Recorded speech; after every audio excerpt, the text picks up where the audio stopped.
સાવરકુંડલાની નાગરિક સહકારી બેંકની ચૂંટણીનું આખરી ચિત્ર સ્પષ્ટ થઈ ગયું છે. વર્ષ 2026થી 2031 માટે યોજાયેલી ચૂંટણીમાં કુલ 27 ઉમેદવારો મેદાનમાં હતા. ચૂંટણી અધિકારી દ્વારા ઉમેદવારોને મળેલા મતોની વિગત જાહેર કરવામાં આવી છે. સાવરકુંડલાની નાગરિક સહકારી બેંકની ચૂંટણીમાં 11 ડિરેક્ટર બેઠકો માટે ભાજપ પ્રેરિત બેંક પેનલ, વેપારી પેનલ અને અપક્ષ ઉમેદવારો વચ્ચે જંગ જામ્યો હતો. ચૂંટણી બાદ મતગણતરી કરવામાં આવી હતી, જેમાં કુલ 27 ઉમેદવારોને મળેલા મતોની યાદી જાહેર કરવામાં આવી છે. ચૂંટણીમાં 2 મહિલા બેઠકો હોવા છતાં મહિલા ઉમેદવાર અલ્પાબેન ત્રિવેદીને વધુ મત મળતા તેઓને સામાન્ય બેઠક પરથી વિજેતા જાહેર કરવામાં આવ્યા છે. આ સાથે કુલ 3 મહિલાઓ બેંકના બોર્ડ ઓફ ડિરેક્ટર્સમાં સ્થાન મેળવવામાં સફળ રહી છે. ચૂંટણીના પરિણામ મુજબ ભાજપ પ્રેરિત બેંક પેનલને કુલ 7 બેઠકો મળી છે, જ્યારે વેપારી પેનલની 4 બેઠકો મળી છે.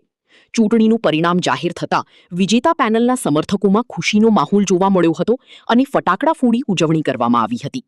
ચૂંટણીમાં કુલ 27 ઉમેદવારો વચ્ચે થયેલા જંગ બાદ દરેક ઉમેદવારની મળેલા મતોની સત્તાવાર યાદી જાહેર કરવામાં આવી છે.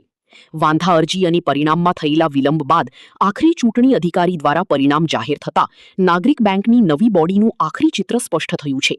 સાવરકુંડલાની 71 વર્ષ જૂની નાગરિક સહકારી બેંકની ચૂંટણીમાં ભારે રસાકસી બાદ હવે નવી બોર્ડ રચનાનું ચિત્ર સ્પષ્ટ થઈ ગયું છે. આગામી 5 વર્ષ માટે બેંકનું સંચાલન નવી ચૂંટાયેલી ડિરેક્ટર બોડીના હાથમાં રહેશે.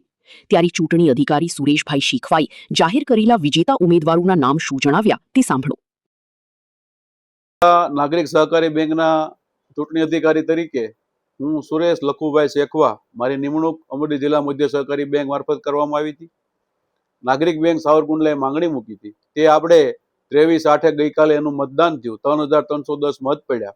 એ પૈકી રાત્રે આપણે મતગણતરી કરી. મતગણતરીમાં જે ઉમેદવારો વિજેતા જાહેર થયા છે એના નામ હું આપને જણાવું તો ધર્મેન્દ્રભાઈ હીરાભાઈ ચૌહાણ 1406 મત, ગૌતમ કુમાર વિનુભાઈ સાવજ 1362, કિશન ગુણવંતરાય ત્રિવેદી 1293, રાજેશ કુમાર સુરેશભાઈ નાગરેચા 1242, અલ્પાબેન કેતનભાઈ ત્રિવેદી 1169, કિરીટકુમાર મધુકાંત દવે 1144, હિતેશભાઈ પરમણદાસ સરૈયા 1114, જિગ્નેશભાઈ ભાનુભાઈ ભરાડ 1107, રૂપલબેન પરાગકુમાર ત્રિવેદી 1240, ચેતનાબેન રવિન્દ્રભાઈ ધંધુકિયા 1238 અને ધીરજલાલ વેલજીભાઈ બગડા 824 અનુસૂચિત જનજાતિ. આ 11 ઉમેદવારો વિજેતા જાહેર કરવામાં આવેલા છે. બાપુ, આમાં 2 મહિલાઓની જ હતી પણ 3 મહિલાઓ થઈ, એનું મુખ્ય કારણ શું? હા, એમાં 2 સામાન્ય મહિલાઓની ચૂંટણી હતી.